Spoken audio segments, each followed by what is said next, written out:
exhaustion, slow pace. I work through glass doors and digital walls. My life floats in clouds and data halls.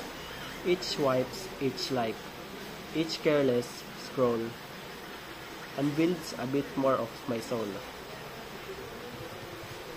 I'm not just one and zeros. I'm photos of birthdays, bank accounts, private chats at midnight. True, I never said aloud, but typed. In this wide web of wonder, we forgot to wonder, what if someone watching? Not out of care, but curiosity, greed or dare. A password is not a padlock if it's 1234 of your dog name. Your phone isn't your friend if you click every link and every game. They called it fleashing, not in rivers but in box streams, casting baits of fake login and dreams.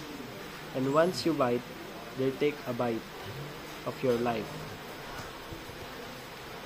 There was a man, he posted his vacation in real time, sunset selfies and all that shine, while bird grass smiled and made their plan, because he told them, I'm not home, I'm tan. There was a girl, she downloaded an app just to see views her snaps. She said yes to permission without a clue.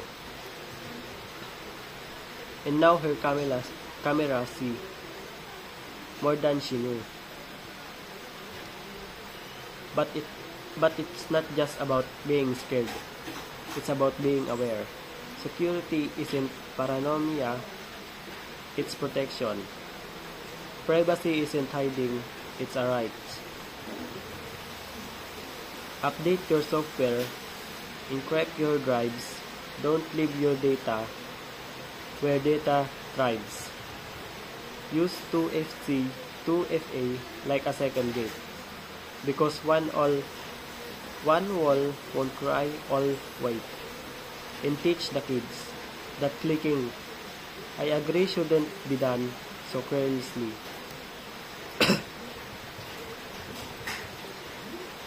We need to stop thinking it won't happen to me, because it's already did to someone like you or me. It's not just an identify tip, it's life tip. Reputation gone, job loss, photos leaks, is erased. So next time, log on. Think of luck. Invisibility, but essential. Because in this world, where data is gold, your story is currency. Don't let them steal it for free. Privacy is not a privilege, it's your digital dignity.